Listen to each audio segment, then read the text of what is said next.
भगवान राम और भगवान कृष्ण की वंदना के दो श्लोक। प्रसन्नतां या न गता विषेकता तथा न ममले वनवास दुःखता मुखाम्बुजश्री रघुनन्दनस्य मे सदा तु सा मंजुलमंगलप्रदा सदा तु सा मंजुलमंगलप्रदा। वसुदेवसुतं देवं कंसचाणूरमर्दनं देवकी परमानंदं कृष्णं वंदे जगद्गुरुं कृष्णं वंदे जगद्गुरुं। इस वेबिनार पे यहाँ जूम पर उपस्थित सभी बहनें बंधुगण, आप सबको नमन। भाई ओम प्रकाश जी जिन्होंने मुझे बोलने का अवसर आज प्रदान किया है, उनका बहुत बहुत आभार।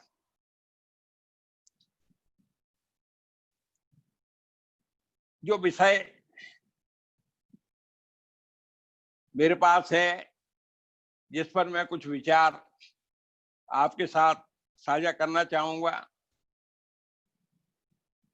वो इस प्रकार है। सनातन धर्म, युग प्रचेता राम और कृष्ण। यानी हमको समझना है सनातन धर्म और ये दो युगों के अवतार, त्रेता में भगवान राम, द्वापर में भगवान कृष्ण, इन्होंने किस प्रकार धर्म की रक्षा की, धर्म को पुनः स्थापित किया। तो ये मेरा विषय 3 भागों में बट जाता है। हम पहले चर्चा सनातन धर्म पर करना चाहेंगे, उसके बाद क्या परिस्थितियां थी जिसमें भगवान राम ने अवतार लिया और किस प्रकार उन्होंने अपने जीवन में इस सनातन धर्म को पुनः स्थापित किया। वही भगवान कृष्ण ने अवतार लिया और उन्होंने इस धर्म के किस प्रकार से प्राण फूंके, किस प्रकार पुनः स्थापित किया। तो सबसे पहले प्रश्न आता है कि सनातन धर्म है क्या। विद्वानों का मत ये है, सनातन धर्म यानी शाश्वत धर्म, नित्य धर्म, जो शाश्वत है, सदा रहने वाला है, वह सनातन है। कभी कभी गलती से लोग वैसे पुरातन और सनातन दोनों एक ही समझने लगते हैं। पुरातन तो पुराना होता है, प्राचीन होता है, लेकिन ये प्राचीन तो है, लेकिन कब से प्रारंभ हुआ। कुछ लोगों का, विद्वानों का मानना है कि संभवतः ये सृष्टि के साथ ही प्रारंभ हुआ। अब सृष्टि को यदि अपना गणना का जो रूप है उसे हम मान्यता दें, तो सृष्टि को शुरू हुए 1,96,000 करोड़ वर्ष से ज्यादा हो। हम अपने युगों को भी जानते हैं। कलयुग 4,32,000 वर्ष, द्वापर 8,64,000 वर्ष, त्रेता 12,96,000 वर्ष और सतयुग 17,20,000 वर्ष, एक चतुर्युगी 43,20,000 वर्ष। मैं समझता हूं ये फिगर्स हमारे लिए तो ये सामान्य तौर पर प्रयोग होती है, लेकिन विश्व में कोई इनको मान्यता प्रदान नहीं करता। उनकी गणना के अनुसार तो शायद राम 7,000 वर्ष से पहले नहीं हुए, भगवान कृष्ण 5,000 वर्ष पहले। खैर कुछ भी हो, लेकिन ये शाश्वत धर्म है। और एक बात विद्वानों का कहना ऐसा भी है कि शाश्वत तो ब्रह्म के सिवाय कोई और दूसरा है नहीं। भगवान कृष्ण स्वयं गीता में कहते हैं कि ब्रह्मा तक की सृष्टि वो काल बाधित है, वो काल में बनी हुई है, समय में बनी हुई है। समय से ऊपर तो अकेले स्वयं ब्रह्म है। खैर हम ये मान के चल सकते हैं कि जो धर्म सदैव रहता है वो शाश्वत है। मैं ये भली बात जानता हूं कि जो विषय है मेरे सामने वो बहुत विस्तृत है, वो और गंभीर है, और मैं अपनी अल्पज्ञता से भी बहुत अच्छी तरह से परिचित हूं। आप सब विद्वान लोग हैं, तो आपसे ये निवेदन करके तो चल ही सकता हूं कि जो कुछ भी मैं आपके सामने प्रस्तुत कर सकूं, आपके साथ साझा करूं, उसे स्नेह भाव से स्वीकार करें।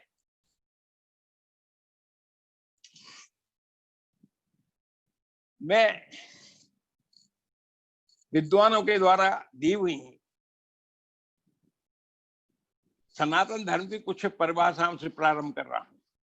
एक प्रक्रिया इस प्रकार की होती है, हमारे यहाँ कहते हैं जब वेदों की ऋचाएं लोगों की समझ में नहीं आई तो अरण्यक आ गए, ब्राह्मण ग्रंथ आ गए, उपनिषद आ गए। उसके बाद भी व्यास जी ने देखा समझ नहीं यार, ये लोगों की तो 18 पुराण की रचना हो गई।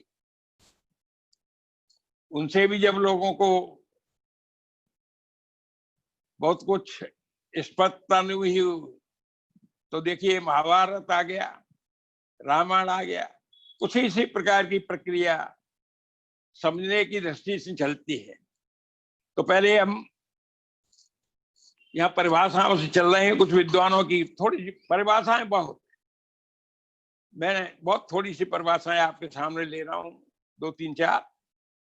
धर्मो विश्वस्य जगतः प्रतिष्ठा, सनातन धर्म के बारे में कहा जाता है धर्मो विश्वस्य जगतः प्रतिष्ठा। धर्म ही इस विश्व रूप संसार का आधार है, सुस्थित है, नींव है। ऐसी विद्वानों के द्वारा परिभाषा की गई है। एक दूसरी परिभाषा है यतो अभ्युदय निश्रेयस सिद्धि सधर्म, जिससे ऐहिक सुख इस संसार में सुख और समृद्धि प्राप्त हो, उत्कर्ष प्राप्त हो और अंततोगत्वा मोक्ष प्राप्त हो, मोक्ष की सिद्धि होती हो, वो धर्म है, वो सनातन धर्म है। आगे ये भी धर्म के बारे में बताया गया, धर्मो हतो हंति धर्मो रक्षित रक्षिता। जो धर्म को नष्ट करता है धर्म उसे नष्ट कर देता है, जो धर्म की रक्षा करता है धर्म उसकी रक्षा करता है। एक और भी परिभाषा है धारणात् धर्म इत्याहु। इसका धर्म नाम इसलिए है इसे धारण किया जाता है। ये लोगों को धारण करता है, इसको लोग धारण करते हैं। जीवन में इसे जब धारण किया जाता है तो इसे ये परिभाषा दी गई है। धर्मो धारित प्रजा, धर्म से प्रजा धारण की जाती है, यानी संपूर्ण प्रजा का जिस प्रकार से कोई राजा संचालन करता है तो वो प्रजा को धारित इस धर्म के द्वारा है। एक कुछ परिभाषाएं सनातनो, और महाभारत कहता है सनातनो अमृतो धर्म, सनातन अमर है, ये धर्म सनातन धर्म अमर है। सनाभव सनातना, जो सदा ही रहे वो सनातन है। अब ये परिभाषाएं तो हो जाती हैं, लेकिन ये मान करके चला जाए कि लोग इन्हें जानते हैं, समझते हैं, अब इससे इन्हें धर्म समझ में आ गया सनातन धर्म, ऐसा नहीं होता। विद्वानों ने कुछ और भी कहा है, जरा उस पर विचार करते हैं, देखे उससे सनातन धर्म समझ में आता है या नहीं। धर्म वह विज्ञान है जो हमें आत्मा के सच्चे स्वरूप, मन के स्वभाव, जीवन के प्रयोजन का ज्ञान देता है। विद्वानों ने ये कहा। दूसरे कुछ विद्वानों ने कहा आध्यात्मिक उपलब्धि के लिए की जाने वाली साधना धर्म है।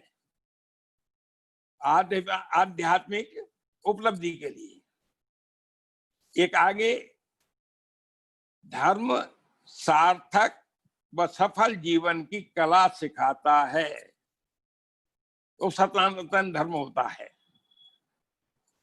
सत्य, त्याग, ईमानदारी, सेवा, परोपकार, कर्तव्यों का पालन जिसके आचरण में आ जाता है उसे माना जाता है तो वो सनातन धर्म के साथ है।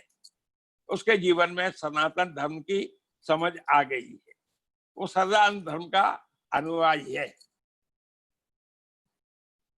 सनातन धर्म ईश्वर, आत्मा और मोक्ष को तत्व रूप में जानने का मार्ग बतलाता है, सत्य का मार्ग बतलाता है। आगे किसी ने कहा सनातन धर्म का मूल आधार वेद, पुराण, उपनिषद, रामायण, महाभारत आदि आदि है। इनके आधार पर ही गीता, वेद, ज्ञान पर आधारित जो जीवन पद्धति है वो सनातन पद्धति कहलाती है, वो सनातन धर्म कहलाता है। वस्तुतः प्रारंभ में इस धर्म को वैदिक धर्म ही माना जाता था, क्योंकि संपूर्ण वैदिक परंपराओं के आधार पर ही ये धर्म संचालित था। बाद में दयानंद जी के समय में बहुत ही छोटे से समय के लिए इसे आर्य धर्म ही कहने लगे, लेकिन आर्य विश्व भर के हिंदुओं के लिए हिंदू धर्म के नाम से जाना जाता है। इतना ये सब कहने पर के आत्मा को जानना है, भगवान को जानना, ये होता है, इससे भी सनातन धर्म कुछ समझ में नहीं आता।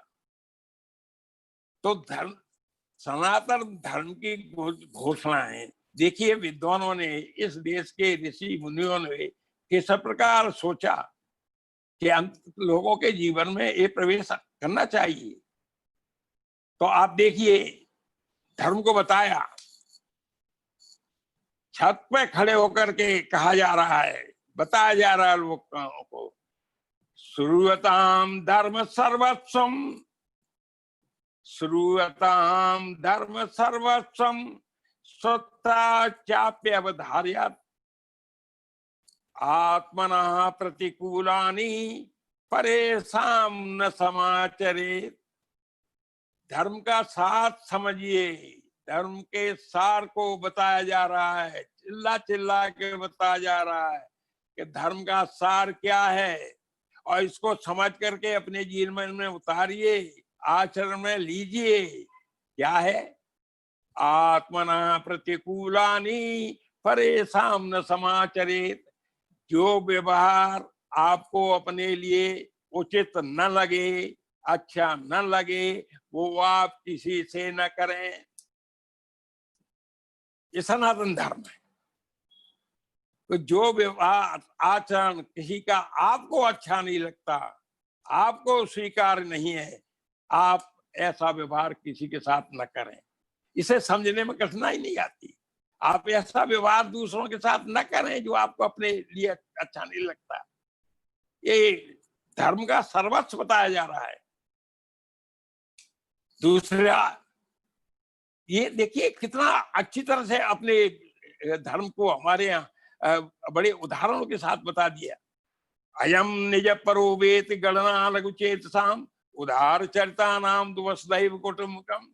ये मेरा है, ये दूसरे का है, ऐसा सोचना बड़े क्षुद्र मानस का काम है ये। भगवान राम से भी जब लक्ष्मण ने पूछा तो सबसे पहले उन्होंने कहा मैं और मोर तोर तय माया। सारा संसार इसी में फंसा हुआ है। तो ये मेरा है, ये दूसरे का है, ऐसा सोचना क्षुद्रता है। उदार चरिता नाम वसुदैव कुटुंबकम। जो उदार चरित्र हैं, जो सनातन धर्म के अनुयायी हैं, उनके लिए तो संपूर्ण संसार कुटुंब है। उनको तो इतना ही, हमारे सनातन धर्म वाले की बड़ी विशाल हृदयता होती है।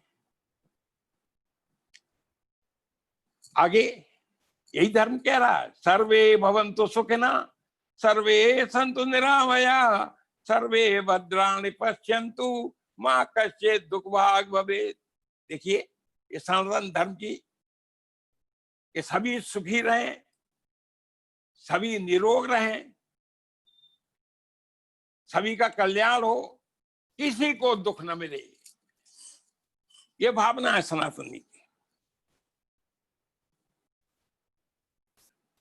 ईशावास्य उपनिषद का कहता है, ईशावास्य इदं सर्वम यत्किंचित जगत्याम जगत तेन त्यक्तेन भुंजीता मागधा कश्चिद धनम। ये संपूर्ण संसार भगवान से व्याप्त है, ईश्वर से व्याप्त है, सब कुछ भगवान का है। इसलिए क्या करना चाहिए? तेन त्यक्तेन भुंजीता, जो कुछ आपको प्राप्त है उसे त्याग कर भोग करिए। ये मत मान लीजिए कि संपूर्ण जो कुछ भी इसमें आपको प्राप्त है वो सब आपके लिए है। त्याग पूर्ण जीवन अपनाना है, ये सनातन धर्म कहता है। तेन त्यक्तेन भुंजीता। और एक बात और भी करिए, मां हृदय कच्छ धनम, किसी दूसरे की धन पर, स्वत्व पर आप गैद दृष्टि मत लगाइए, उसको हड़पने की चेष्टा मत करिए। यदि आप सनातन धर्म में दीक्षित हैं, सनातन धर्म के अनुयायी हैं, तो ये ईशावास उपनिषद का ये दृष्टांत आपके लिए है।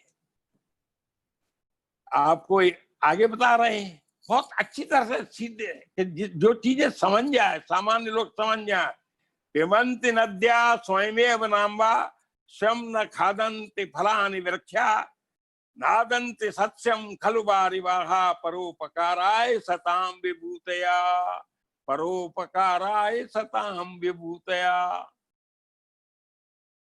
जो श्रेष्ठ जन हैं, जो सनातनी हैं, सही अर्थों में जो श्रेष्ठ जिन्हें माना जाता है, सताम कहकर के जिनको कहा गया है, उनके लिए एक उदाहरण है। नदियां अपना जल स्वयं नहीं पीती, वृक्ष अपने फल स्वयं नहीं खाते, बादल अपनी वर्षा से जो धान ये धान पैदा होता है उसे कभी नहीं ले जाते ऊपर, सब आपके लिए। क्योंकि ये सताम की जो विभूतियां, सज्जनों की, श्रेष्ठों की जो विभूतियां होती हैं, चाहे उनका ज्ञान हो, चाहे उनका धन हो, चाहे उनकी विभूतियां कोई किसी प्रकार की विभूति हो, ये उनकी होती है परोपकाराय, वो दूसरों के हित में लगनी चाहिए, तब तो आप सनातनी हैं। अन्यथा तो स्वार्थी तो चारों तरफ होते ही हैं। और एक आगे की बात स्पष्ट कहा गया सनातन धर्म में, सत्यम ब्रूवात न ब्रूवात सत्यम अप्रियम प्रियम च नान्यतम ब्रूवात, ऐसा धर्म सर्वनातना। ये सनातन धर्म ये है कि सत्य बोलिए लेकिन अप्रिय सत्य मत बोलिए, और ऐसा प्रिय सत्य भी मत बोलिए जो झूठ हो।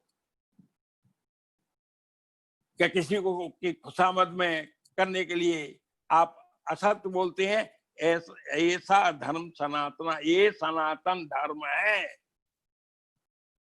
सत्य के लिए इतना बड़ा आग्रह है, सत्य बोलिए, प्रिय बोलिए, ऐसा सत्य भी मत बोलिए जो झूठ हो। ऐसा प्रिय सत्य मत बोलिए। लोग ज्यादातर करते हैं। अब ये भी समझ में आया लोगों के, मान लीजिए लोग कहें कि आप ग्रंथों का अध्ययन करिए, धर्म को समझना है तो पुराणों का अध्ययन करिए। तो हमारे यहाँ विद्वानों ने कहा, अष्टादश पुराणेषु व्यासस्य वचनम द्वयम् परोपकारः पुण्याय पापाय परिपीडनम्।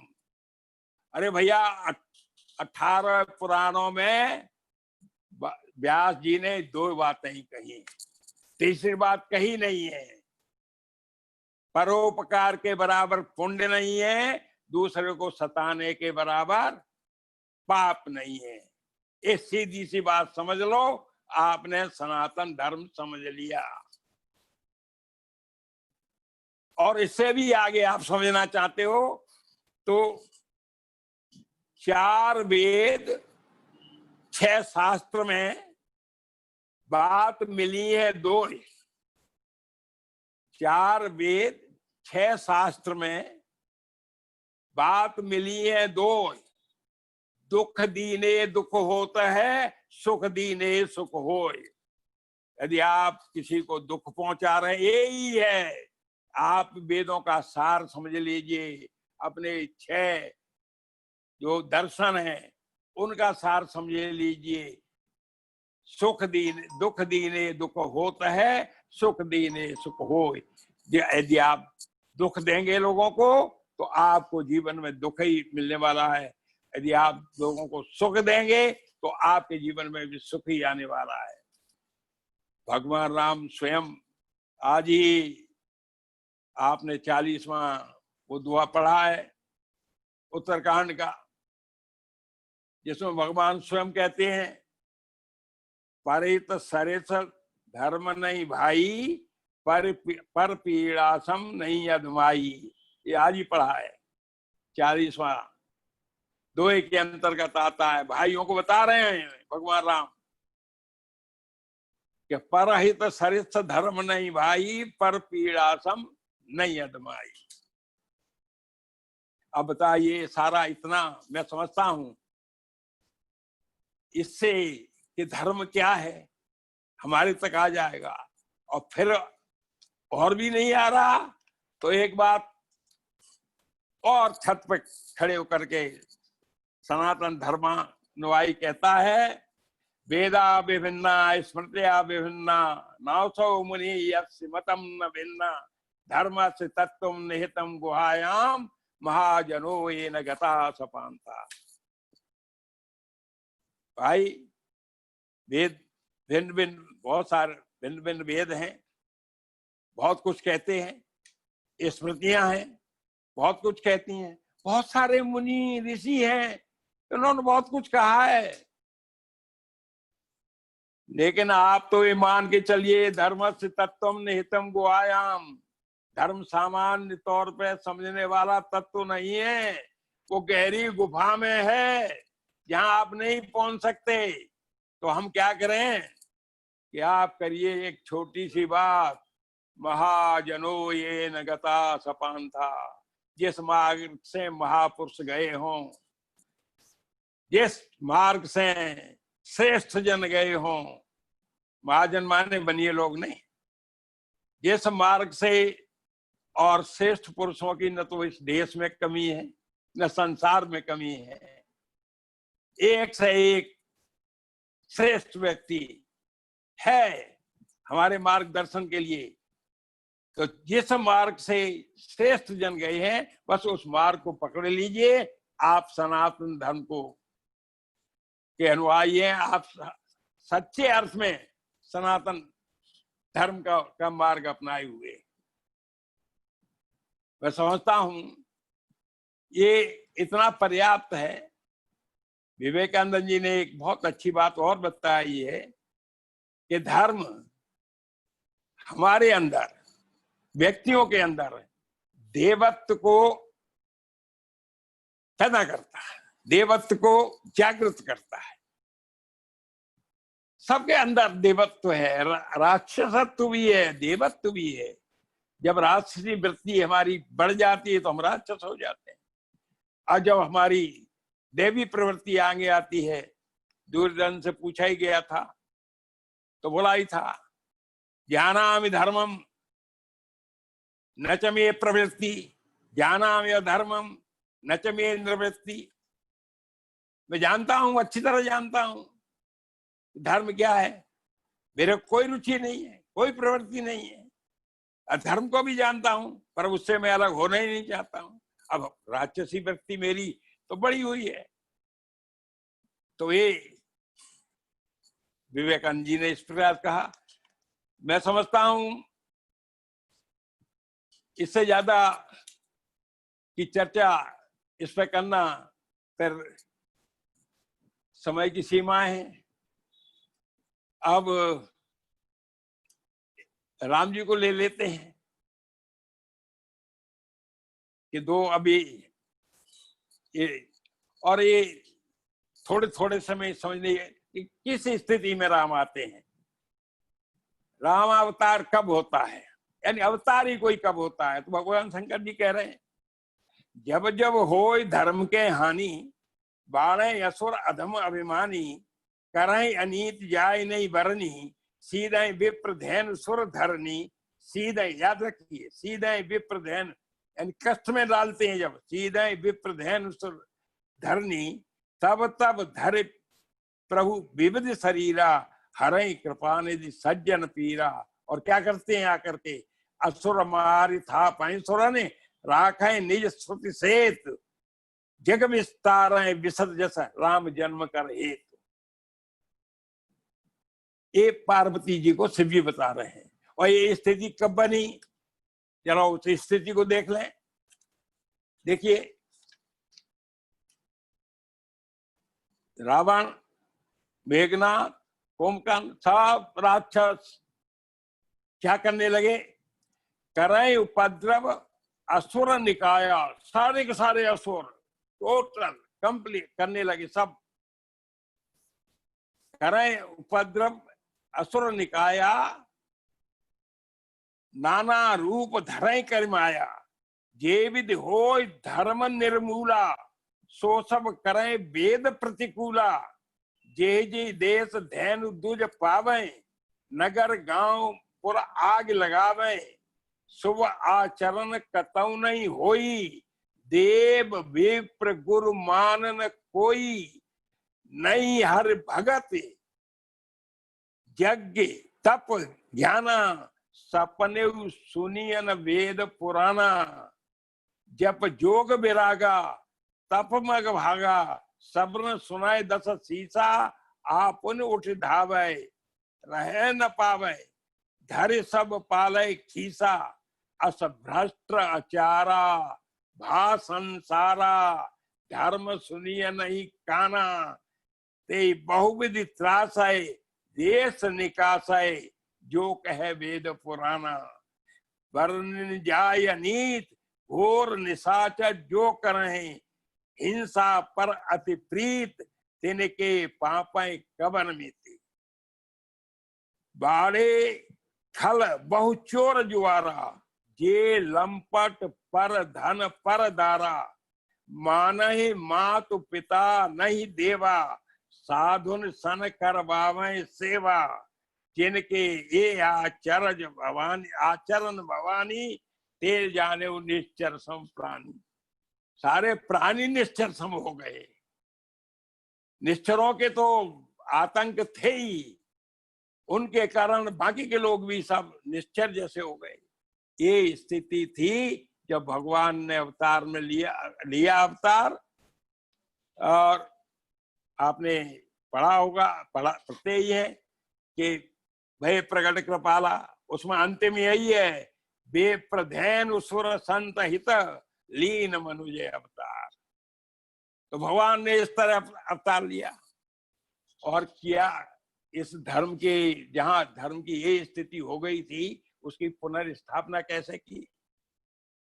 तो दो रूप, एक तो उन्होंने जिनके कारण ये सारी स्थितियां बन रही थी उनको समूल नष्ट किया। आपको पता है, भोज उठाए पन की, निश्चरहीन करो मई, भुज उठाए पन की। शुरुआत थी कहां से की आप देखिए, उस समय तो उनकी किशोरावस्था भी नहीं थी, बचपन ही कहा जाएगा। जब वो गुरु विश्वामित्र ले गए थे तो ताड़ का स्वभाव और उनके और साथ आने वाले, उनका वध किया। फिर वन में पहुंचे तो विराट को मारा, कबंध को मारा, खार दूषण त्रसरा और उसकी 14,000 राक्षसों की सेना, उसको समाप्त किया। और फिर ये तो तय किया था, जटायु को बताया ही था, जो मैं राम तो कुल सहित कहे रावण, जो रावणी आके कहेगा ना, जो मैं राम तो कुल सहित कहे दशानन आए, दशानन ही बताएगा दशरथ जी को। और आपने देखा लंका कांड में कि 1 लाख पूत 1.25 लाख नाती, ता रावण घर दिया न बाती। 1 लाख पूत थे, अतिशयोक्ति हो सकती है, 1.25 लाख नाती थे, लेकिन उस रावण के घर में कोई दीपक जलाने वाला नहीं बचा। राम जी ने सबको ऊपर भेज दिया। तो एक तरफ तो उनको समाप्त किया जिनके कारण धर्म निर्मूल हो रहा था, धार्मिक क्रियाएं संपन्न नहीं हो रही थी, धर्म की हानि हो रही थी, गिलानी हो रही थी, पतन हो रहा था। तो एक तरफ उन सबको समाप्त किया और दूसरी तरफ भगवान राम ने, यदि आप देखेंगे तो भगवान के रूप से नहीं, भगवान ने इस धर्म की यदि रक्षा की है तो अपने आचरण से की है। सब भगवान राम का सारा कार्य आचरण आधारित है। वो अपने आचरण के माध्यम से मर्यादाएं भी जितनी उन्होंने स्थापित की, जो मर्यादाएं स्थापित की, अपने को भी उस मर्यादा में बांधा। यदि खेत में जैसे बाड़ लगा दी तो उन्होंने अपने लिए भी लगा ली, वो मर्यादा स्वयं भी मानी। उन्होंने चाहे वो परिवार के स्तर पे हो, चाहे वो समाज के स्तर पे हो, चाहे वो राज्य के स्तर पे हो, और चाहे वो राष्ट्र के स्तर पर हो। परिवार में तैत्तरीय अरण्यक में आता है, मातृ देवो भव, पितृ देवो भव, आचार्य देवो भव, अतिथि देवो भव। और ये भगवान राम ने अक्षर सा इसका पालन किया। माता पिता को देवता ही माना, गुरुओं को देवता ही माना, अक्षर से पालन किया उन्होंने। मनु महाराज ने धर्म के 10 लक्षण बताए, वो 10 लक्षण पूरे के पूरे भगवान के चरित्र में एक समुच्चय के रूप में, मानो एकत्र होकर के उनके चरित्र में प्रकट हो रहे थे। तभी मारीच जैसा रावण को कहता है, रामो विग्रहवान धर्म, राम विग्रहवान धर्म है, वो धर्म का रूप ही है राम।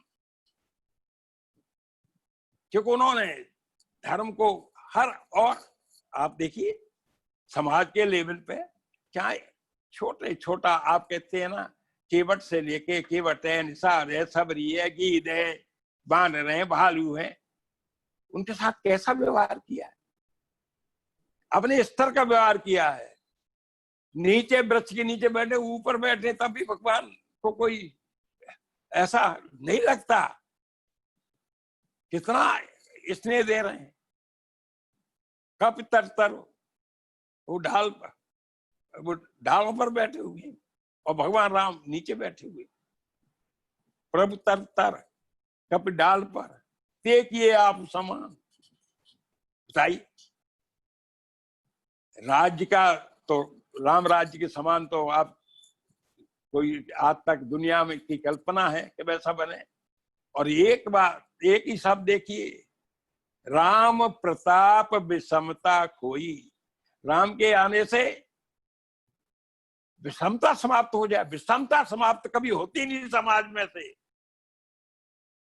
छोटे बड़ा, अच्छा बुरा, गरीब मालदार, ये विषमता नहीं समाप्त होती है। और राम की विषमता समाप्त हो गई। राम का प्रताप ऐसा है, प्रभाव ऐसा है।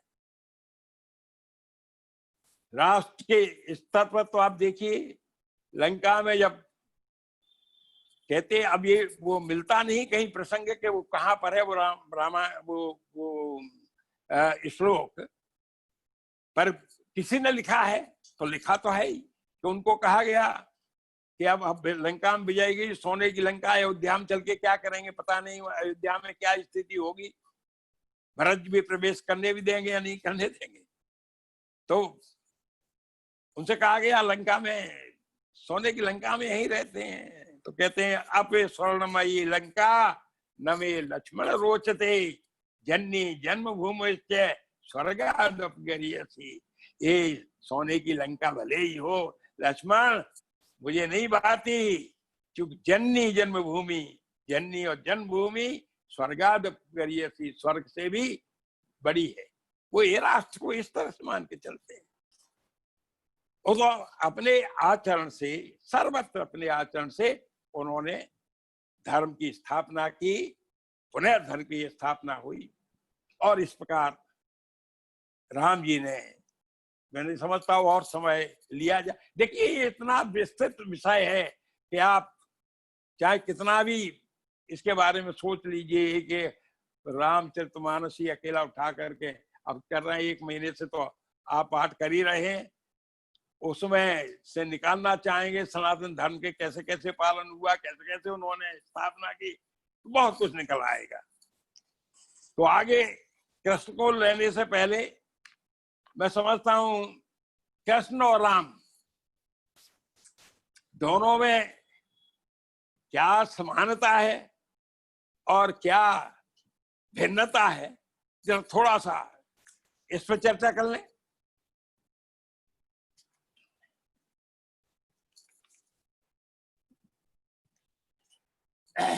देखिए ये बड़ा ऐसा प्रश्न है कि आप सबके कई के मन में ऐसा है कि ये कैसे कह दिया, ये कैसे कह दिया। चूंकि हमारी अपनी अपनी आस्थाएं बड़ी प्रबल है, हम कुछ कृष्ण से इतने जुड़े हुए हैं, इतने जुड़े हुए हैं कि उनसे आगे किसी के बारे में सोचना ही नहीं चाहते। कुछ हम ऐसे राम से इतने जुड़े हुए हैं कि राम के अलावा किसी और की बात करना, समझना, सोचने के लिए भी तैयार नहीं है। एक चर्चा बहुत जोरों से चलती है कि राम केवल 12 कला अवतार हैं, कृष्ण 16 कला अवतार हैं, कृष्ण पूर्ण ब्रह्म है, राम अभी 12 कलाओं के स्वामी है, तो इसलिए वो पूर्ण ब्रह्म नहीं है। और राम को मानने वाले कहते हैं कि राम, अरे भाई 12 राशियां होती हैं, दिन में जन्म हुआ है और वो रात्रि में जन्म हुआ है, तो 16 कलाएं होती है चंद्रमा की। तो वो अब ये तो खैर विद्वानों की चर्चा की बात है। हम तो थोड़ी छोटी छोटी बातें ले लेते हैं जो समझने की हमारे समझ में आती हैं। भगवान राम को हम जानते हैं मर्यादा पुरुषोत्तम माना जाता है। मर्यादा, वो श्रेष्ठ मर्यादाओं की श्रेष्ठता उन्होंने स्थापित की वो मर्यादा पुरुषोत्तम है, ये लीला पुरुषोत्तम है। इन्होंने अलौकिक लीलाएं की, ऐसी ऐसी लीलाएं की, सोच नहीं सकते। 7 वर्ष में ही अंगुली पर पार उठा लिया। पालने में बैठे थे तब तक बक्तासुर सक्तासुर उनको समाप्त कर दिया। तो ये तो लीलाएं और लीलाएं करते ही रहे, जाते जाते भी लीलाएं करते ही रहे। कहते हैं, अब ये तो पता है वाल्मीकि रामायण के अनुसार भगवान राम तो 11,000 वर्ष इस धरा पर रहे, तब उन्होंने सरयू में समाधि ली। और भगवान कृष्ण 125 वर्ष रहे, 126वें वर्ष में इस अपनी लीला का संवरण कर लिया उन्होंने। तो बहुत थोड़ा समय द्वापर के अंत में आए, वो त्रेता के अंत में आए थे। तो राम जी की एक विशेषता है कि जन्म से आदि से अंत तक उनके रूप में कोई परिवर्तन नहीं। एक साई घोर गंभीर समुद्र की तरह से गहराई, आकाश की तरह से विस्तार व्यक्तित्व का।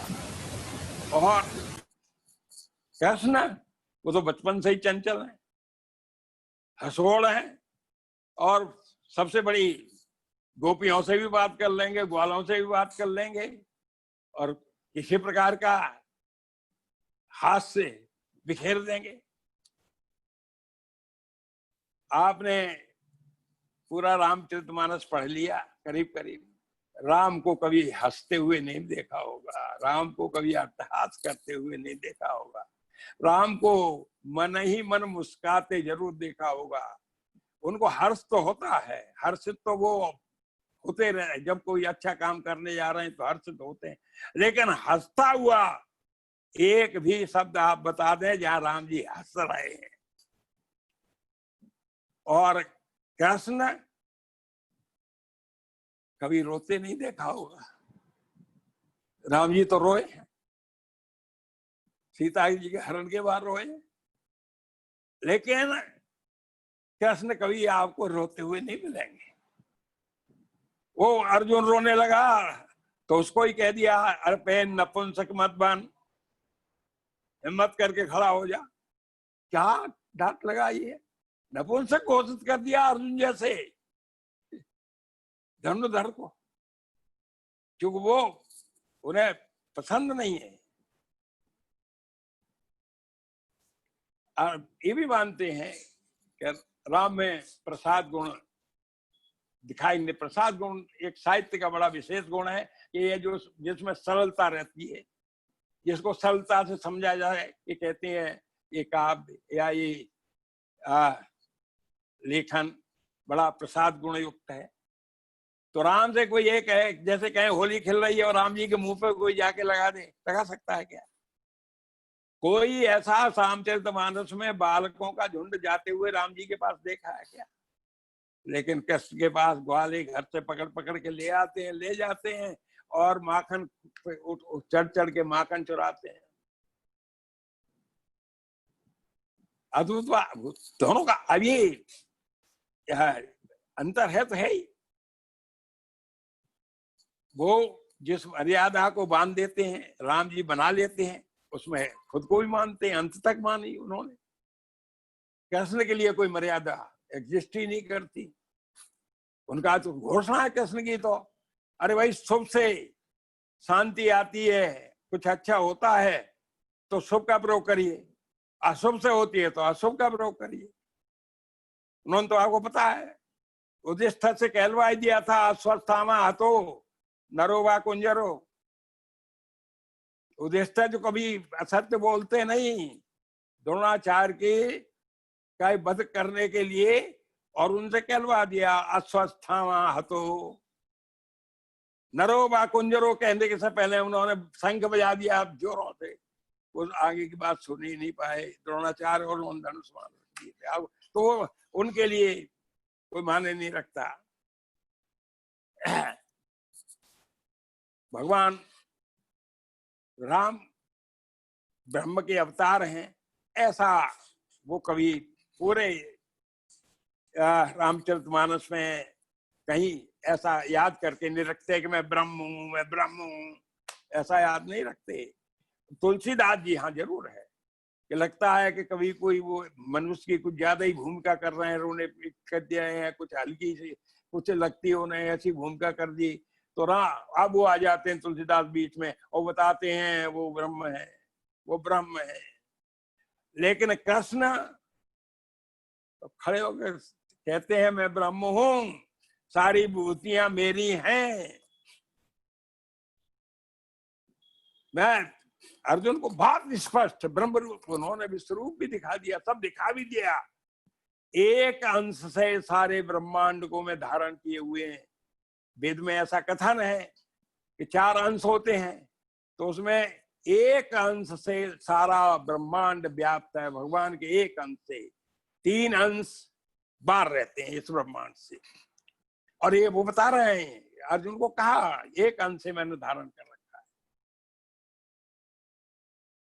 है। अरे उन्होंने गुरुजनों से, राम जी ने तो शिक्षा गुरुजनों से ली, वशिष्ठ जी से ली, विश्वामित्र जी से ली, अगस्त जी से ली, सारी प्रकार की इन्होंने शिक्षा ली जरूर 64 दिन तक संदीपन गुरु से, लेकिन वो तो 11-12 वर्ष के बाद जब उनका संस्कार हुआ, जनेऊ यज्ञ हुई, तब लिए। लेकिन उससे पहले उसको कितने 10,000 हाथियों से भी ज्यादा बल था उसका, कंस का। उसे कहां से मारना सीख गए? ये कला कहां से आ गई? तो भगवान शंकर और पार्वती, लाश से नृत्य करती हैं पार्वती, तांडव नृत्य करते हैं भगवान शंकर। इन्होंने कालिया नाग के ऊपर 7 वर्ष की उम्र में जो नृत्य किया, वैसा नृत्य कहीं रिकॉर्डेड है क्या? कहीं मिलता है? ये नृत्य कहां से सीख लिया? ऐसे ऐसे कार्य कर दिखाए उन्होंने। कौन सी शिक्षा किससे प्राप्त की? ये अलौकिक लीलाएं उनकी अपने अंदर से पैदा हो रही है।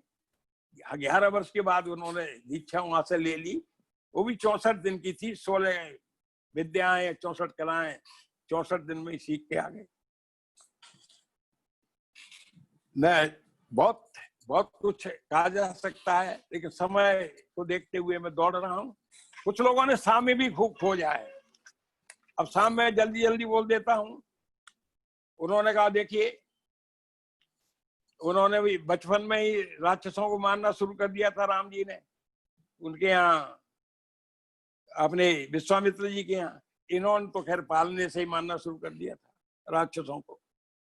उन्होंने स्त्री को दंड एक ताड़का को दिया था, इन्होंने पूतना को दंड दिया था। अब ये खोजने को तो निकलेंगे, ये हजारों निकल आएंगे उनके। इन्होंने दशरथ कौशल्या को छोड़ के वन चले गए थे, वो देवकी और वसुदेव को छोड़ करके और गोकुल में आए हुए थे। इन्होंने एक विशेष बात, सेतुबंध समुद्र में पुल बना दिया। उन्होंने अंगुली पर गोवर्धन उठा लिया। इन्होंने परशुराम का मानवर्धन किया, उन्होंने इंद्र का मानवर्धन किया, इन्होंने विभीषण को राजा बनाया, उन्होंने उग्रसेन को राजा बनाया, इन्होंने सती का जो भ्रम भंजन किया, उन्होंने ब्रह्मा आए तो उन्हें हो गया था ब्रह्म, तो वो किया। इन्होंने राम गीता सुनाई, उन्होंने भगवत गीता सुना दी। इन्होंने रावण जैसे दुर्दांत राक्षस का समाप्त किया, उन्होंने कंस जैसे दुष्ट का नाश किया। ये माने जा सकते हैं। इन्होंने भी उसी तरह से राक्षसों को नाश करके बताते हैं कि इनके समय में 72 अवैधिक प्रक्रियाएं चालू हो गई थी सनातन धर्म के विरुद्ध, जो सब इन्होंने पुनः समाप्त की और वैदिक धर्म की, सनातन धर्म की स्थापना की। तो इन्होंने भी, आपको पता है, सारे उनको कंस आदि, कंस को, शिशुपाल को, उनको जो भी कालयवन को बाद सबको मारा, और उनको ही नहीं मारा। सबसे बड़ा धर्म का कि वही जो मैंने अभी बताया था, वो दुर्योधन बता रहा है कि जाना धर्मम नच में प्रवृत्ति। वो धर्म का नाश तो वो कर रहे थे, वो 100 कौरव, और उन्होंने उन सबको समाप्त कराया। महाभारत का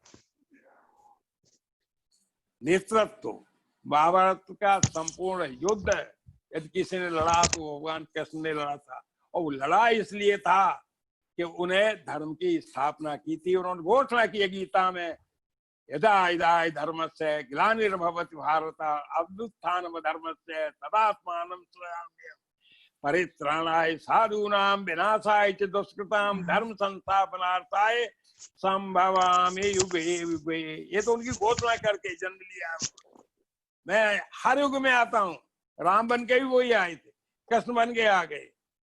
तो वो कहते हैं मैं हर युग में धर्म की स्थापना के लिए ही आता हूँ, धर्म संस्थापनार्थाय। और उन्होंने बस फिर अंतर इतना है, भगवान राम ने जहां अपने आचरण से धर्म की पुनर्स्थापना की, वहां भगवान कृष्ण ने अपने शब्द से गीता, ऐसी गीता दे गए हैं जिसकी बताते हैं लोग, अब कितनी कमेंट्रीज उस गीता पर अवेलेबल है, 60,000 की तो संख्या बहुत सारे लोग बताते ही हैं। वो एक ऐसा ग्रंथ, सनातन धर्म का एक ऐसा अद्भुत ग्रंथ दे गए हैं कि उसको जीवन में अपनाने से सनातन धर्म का, संपूर्ण सनातन धर्म का आचरण उस गीता में है। अर्जुन कहता भी है, त्वमक्षरम परमं वेदितव्यम तुमस्य विश्वस्य परम निधानम त्वमव्ययः शाश्वत धर्म गुप्ता सनातनस्तम पुरुषो मतो मे। आप शाश्वत धर्म के रक्षक हैं, शाश्वत धर्म माने सनातन धर्म के रक्षक हैं। और मैं तो ऐसा मान के चलता हूं कि सनातनम तुम, आप खुद ही सनातन है। ये 11वें अध्याय का 18वां श्लोक ये बताता है कि आप ये सर्टिफिकेट है सबसे बड़ा कि आप धर्म के रक्षक हैं, शाश्वत धर्म के, अनादि धर्म है सनातन, उसके रक्षक हैं, और बल्कि आप ही सनातन पुरुष हैं। मैं समझता हूं बहुत कुछ कहा जा सकता है, पर मैंने बताया था अल्पबुद्धि व्यक्ति जो कुछ थोड़ा बहुत कह सकता है वो आपके सामने निवेदन किया। आपने शांति के साथ में, वो अशांति आप कर भी नहीं सकते इस पे जूम पे, तो आपको नहीं आया होगा तो भी आप कुछ मेरे से कह तो पाए नहीं। तो इसलिए मैं सबसे इस बात की क्षमा मांगता हुआ कि मेरे से कोई भी बात भाषा की दृष्टि से या भाव की दृष्टि से या उसकी दृष्टि से, तथ्य की दृष्टि से कहीं पर भी गलत निकली हो तो आप कृपया क्षमा करेंगे, हृदय की विशालता दिखाएंगे। बहुत बहुत धन्यवाद, नमस्कार। बहुत बहुत धन्यवाद भाई साहब। सब ताली जरा एक बार हो जाए भाई साहब के एनालिसिस के लिए, जो सनातन धर्म की जो उन्होंने बात की है, कितने इन्होंने एग्जाम्पल दिए सनातन धर्म है क्या। तो थैंक यू वेरी मच भाई साहब। तो थैंक यू। तो अभी प्रश्न उत्तर ही बाद में खुलेंगे। अभी हमारे पास डॉक्टर राजेश श्रीवास्तव जी हैं। तो ये भगवान राम और भगवान कृष्ण के युद्ध नीति, शिक्षा नीति में क्या एनालिसिस है इनका। तो डॉक्टर साहब भोपाल में हैं, वहाँ पर रामायण केंद्र इन्होंने स्थापित किया, उसके निदेशक हैं, और वहीं भोपाल में यूनिवर्सिटी में हिंदी के प्रोफेसर हैं। और इन्होंने विभिन्न रामायण में बहुत रिसर्च की, 300 से अधिक रामायण पर उनका कुछ प्रकाशन, राम अयन। 12 विद्यार्थी इनके PhD प्राप्त कर चुके हैं और कई इनको अवार्ड वगैरह मिल चुके हैं। तो चलो बस अब ज़्यादा बात बनाए, मैं इनको आमंत्रित करता हूँ। डॉक्टर साहब पधारें। जय श्री राम।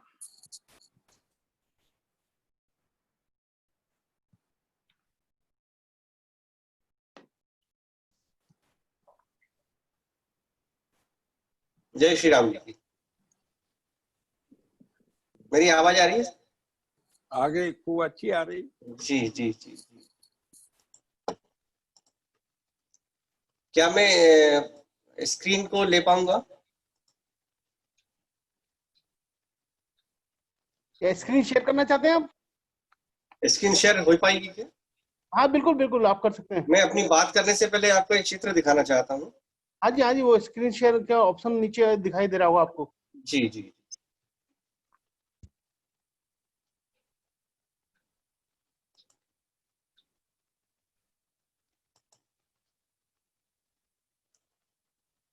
क्या आप देख पा रहे हैं?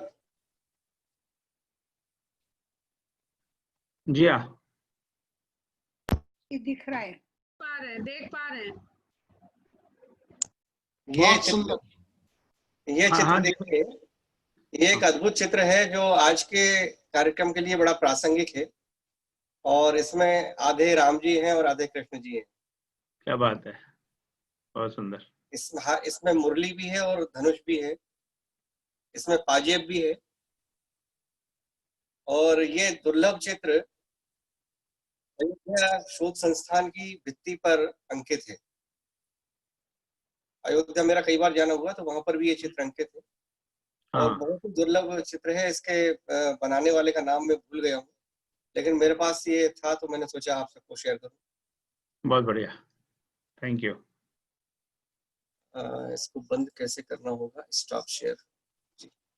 बस ठीक है, बढ़िया। चलिए, ये तो मैंने चित्र दिखाया। सभी को नमस्कार करता हूँ। और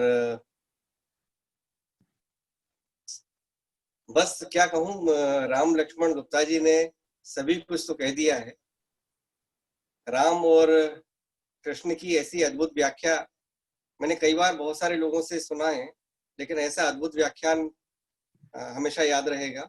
इसमें सारे पक्ष और बहुत सुंदर तरह से आपने बताए। तो मुझे नहीं लगता कि मुझे कुछ और ज्यादा इसमें जोड़ना घटाना चाहिए। लेकिन हाँ, जो मुझे विषय दिया है राम और कृष्ण की शिक्षा और युद्ध नीति, हालांकि ये 4 विषय हैं, राम और कृष्ण और शिक्षा और युद्ध। तो अगर सबको अलग अलग कर दें तो 4 विषय हो जाएंगे। समय जो है उसकी सीमा में मैं कुछ संकेत के रूप में ही बात करना चाहूंगा, क्योंकि हमारे यहाँ तो अब 10:15 बज रहे हैं। जब मैं आपको मालूम होगा शायद कि मैं साथ में यहाँ पर यूनिवर्सिटी में पढ़ाता भी हूँ। तो विद्यार्थियों ने एक बार, बहुत वर्षों पहले की पुरानी बात है, प्रश्न किया कि सर ये जो सिलेबस है ये कैसे बनता है, क्या होता है? तो वो प्रश्न तो अपनी जगह था, लेकिन मेरे मन में ये प्रश्न आ गया कि राम और कृष्ण का सिलेबस क्या रहा होगा यदि उन्होंने शिक्षा ग्रहण की है।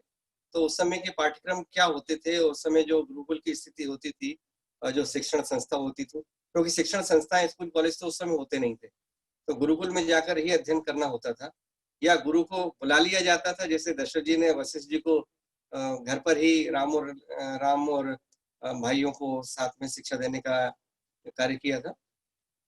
लेकिन कृष्ण जैसे लोगों के लिए, या उनके जो मध्यम परिवार से थे, क्योंकि कृष्ण तो यादव वंशी थे, तो सुदामा के साथ में ही देखिए, अब एक तरफ सुदामा भी हैं और बलराम भी हैं और उनके श्रीदामा मित्र हैं, काफी सारे मित्रों को एक साथ गुरुकुल में भेजा गया था। संदीपनी आश्रम है उज्जैन में, तो वहाँ। तो ये मैं विचार कर रहा था कि किस तरह से इनके पाठ्यक्रम का निर्धारण किया जाए या सोचा जाए। तो उसके सूक्त बहुत सारे, कुछ भागवत में, कुछ दूसरे पुराणों में, कुछ यहाँ वहाँ से कृष्ण के बारे में, और राम के बारे में तो फिर अब बहुत स्पष्ट रूप से लेखन में बहुत सारी चीजें मिल जाती हैं। देखिए, राम के 2 गुरु थे। उनको थ्योरी पढ़ाने वाले वशिष्ठ जी थे, उन्होंने सैद्धांतिक शिक्षा दी उनको रीति नीति की शिक्षा दी, राजनीति की शिक्षा दी। लेकिन उनकी जो वास्तविक शिक्षा है, जो उनकी युद्ध नीति की बात करती है, जो उनको सैन्य चीजें सिखाती है, वो उनके गुरु थे विश्वामित्र जी। और विश्वामित्र जी ने, यानी गुरुओं को ये अधिकार होता था कि वो अपने शिष्यों का चयन करें, पहली बात तो, फिर उसके बाद शिक्षा दीक्षा होती थी। और दूसरी तरफ कृष्ण की जो परंपरा है, वहां पर गुरु ने चयन नहीं किया, बल्कि शिष्यों को भेजा गया है। तो उन्होंने कहा कि ठीक है, जो भी हो आप आइए। और आज वही कृष्ण की व्यवस्था चल रही है कि आज के गुरुओं को ये नहीं मालूम होता कि उनके शिष्य कौन होंगे। शिष्यों के चयन की व्यवस्था अभी नहीं है, लेकिन उस समय, राम के समय ये व्यवस्था थी।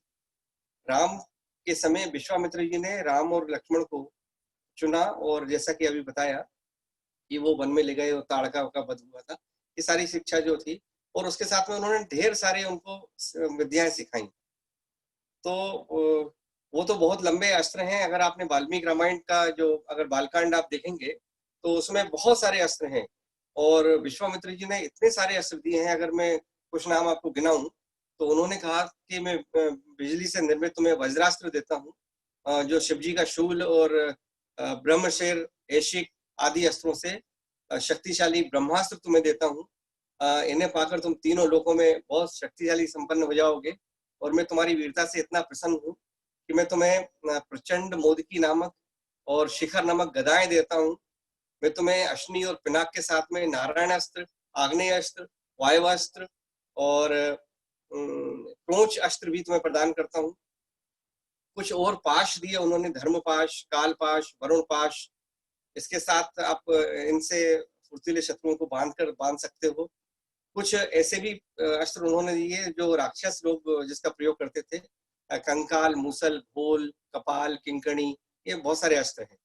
और इसी तरह और भी नाम है, यदि नाम गिनाऊंगा तो 20-25 और अस्त्र हैं जो नाम के साथ में और उनकी विधि के साथ में विश्वामित्र जी ने वहां पर राम को सौंपे थे और उनका उपयोग सिखाया था कि ये भगवान सूर्य का प्रभास्त्र है, ये जो असुरों का मायामय अस्त्र है, इससे ये इसका ये गुण है, उसका वो गुण है। तो इस तरह से ये सारे जो विधि विधान था राम के पास में, ऐसा नहीं था कि राम एक बहुत साधारण से योद्धा थे, बल्कि उन्होंने बहुत सारी शक्तियों को अपने गुरुजनों से प्राप्त किया था। और वो जो दूसरे लोग उन्हीं अस्त्रों का यदि प्रयोग करते तो उसका किस तरह से उसको काटना है, उसका प्रतिहार करना है, वो भी चीज उन्होंने सीखी थी विश्वामित्र जी से। तो और इनका प्रयोग किस तरह से किया जाएगा ये उनकी नीति के अंतर्गत था, जिसकी शिक्षा विश्वामित्र जी के साथ साथ उनको बहुत सारे ऋषियों ने दी थी। ऋषियों के नाम से वो बड़े प्रसन्न हो गए थे। उनको तो बहुत ही था कि पिता दीन मोहि कानन राजू, पिताजी ने मुझे अब जंगल का राज दे दिया है और वहां पर ऋषियों से ही मुलाकात होनी है।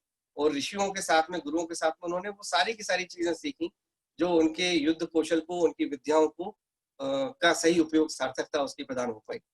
तो ये तो अलग बात है। दूसरी तरफ कृष्ण जी हैं जो संदीपनी आश्रम गए। यदि आप कभी उज्जैन गए हो तो संदीपनी आश्रम जरूर जाइए, और वहां जाकर आपको बिल्कुल ऐसा लगता है कि कहीं किसी कमरे में कोने में पेड़ के नीचे कृष्ण भगवान अपना अध्ययन कर रहे होंगे। और बहुत सुंदर वातावरण है वहाँ संदीपनी आश्रम का। वहां पर हमारे जो पुराण है और हमारे शास्त्रों में जो कहावत है उसके हिसाब से 64 दिन वो रहे थे। 64 दिन में उन्होंने पूरी शिक्षा ग्रहण की, जिसमें उन्होंने 14 विद्याएं और 64 कलाओं का ज्ञान लिया। तो 14 विद्याएं तो आपको मालूम ही है, 4 वेद, 4 उपवेद और 6 वेदांग। तो ये सारे के सारे उन्होंने लिए, और इसके अलावा 64 जो कलाएं होती हैं उन सबको भी उन्होंने सीखा, और उसके बाद वो निपुण हुए। तो आप जानते हैं कृष्ण के बारे में अभी राम लक्ष्मण गुप्ता जी ने बहुत विस्तार से बताया। मैं कुछ वो चीजें आपके सामने रखना चाहता हूँ जिनके बारे में संकेत तो राम लक्ष्मण जी ने दिया है, कुछ और शायद चीजें उसमें मिलेंगी कि कृष्ण जो है केवल एक सामान्य योद्धा नहीं थे।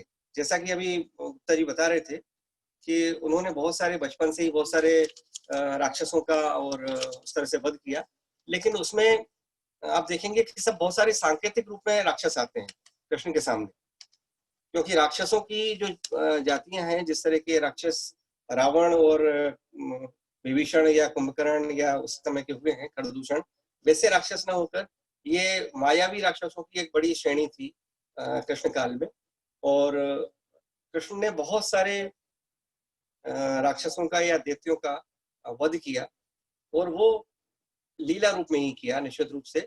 लेकिन ये एक इनकी कथा को आप सुनेंगे तो लंबी कथा है, लेकिन मैं उनका नाम जरूर लेना चाहूंगा जिन जिनका कृष्ण ने वध किया। एक तृणासुर नाम का वध राक्षस था, दैत्य, जो दरअसल कंस का सेवक है, और वो बवंडर बन के आया था। यदि आपने भागवत पढ़ी होगी तो बवंडर बन के आया और गोकुल में आया, कृष्ण को उड़ा कर ले गया था। तो कृष्ण ने वहीं पर आकाश में उसका गला पकड़कर उसको मार डाला और वो उसका वध हुआ। ये भागवत पुराण में इस तरह की कथाएं हैं। अरिष्टासुर एक था जो सांड बनकर कंस ने जो भेजा था कृष्ण को मारने के लिए, वो सांड के रूप में, बैल के रूप में वो आया था, उसका भी कृष्ण ने वध किया।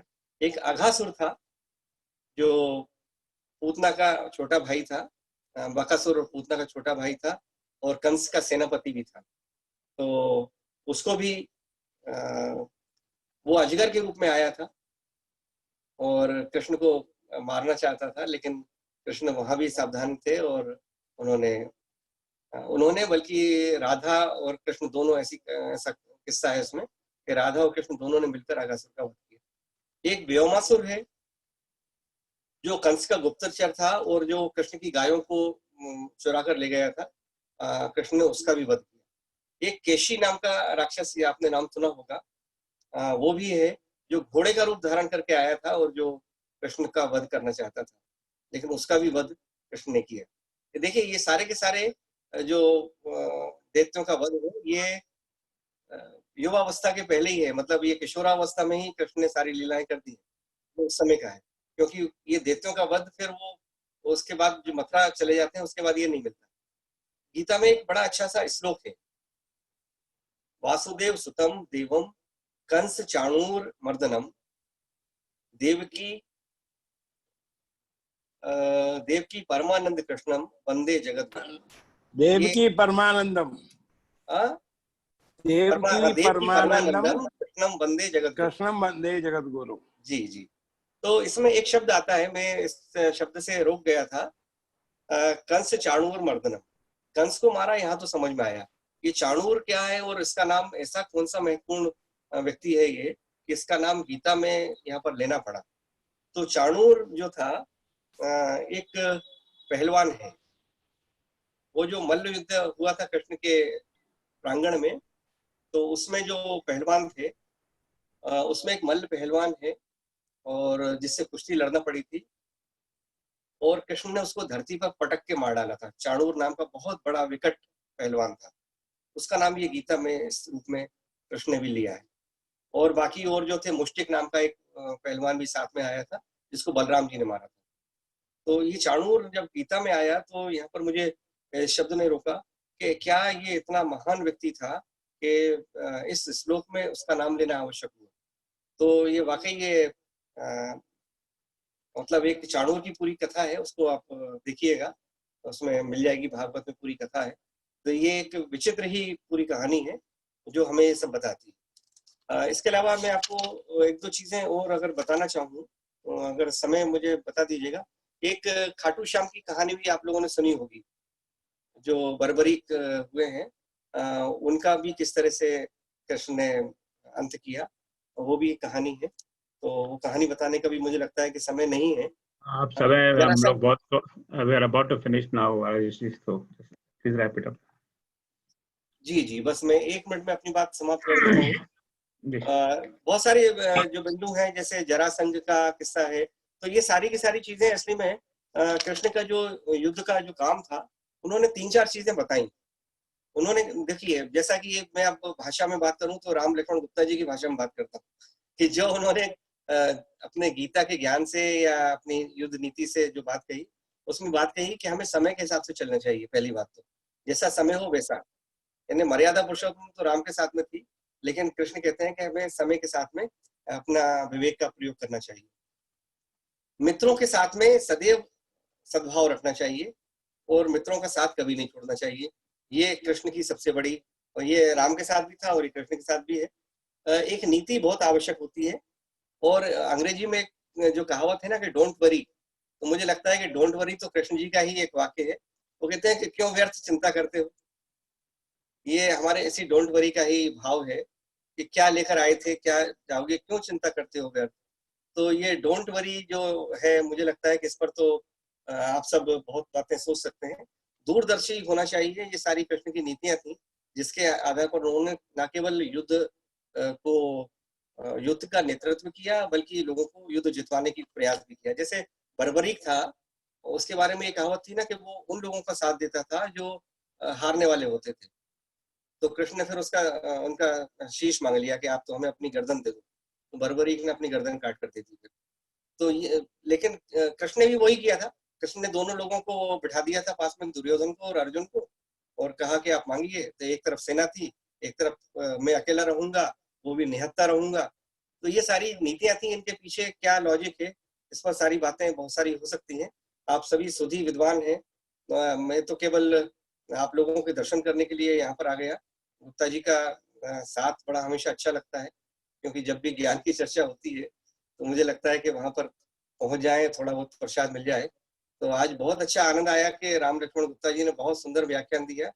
कुछ बातें मैंने अपनी तरफ से कहने का प्रयास किया है, उसमें हालांकि समय सीमा में उनका विस्तार से मैं नहीं कह पाया, लेकिन अगर कोई गलत बात कही हो तो क्षमा भी चाहूंगा, और यदि कोई बात उसमें पसंद आ रही हो तो आप उस पर विचार कीजिएगा। और वो सारी चीजें आजकल लिखित रूप में हमारी पुस्तकों में, ग्रंथों में है, और हमारे इतने सारे प्रवचनकार हैं जो यहाँ वहाँ प्रवचन करते हैं और मंथन ग्रुप में भी आकर समय समय पर अपना वाचन करते हैं, तो ये सब हमें लाभ मिलता रहता है। मैं बहुत बहुत आप सभी को धन्यवाद देता हूँ कि आप सबने मुझे सुना इतने ध्यान से, और आशा है कि आप सबका ऐसे ही साथ बनता रहे। जय श्री राम जी।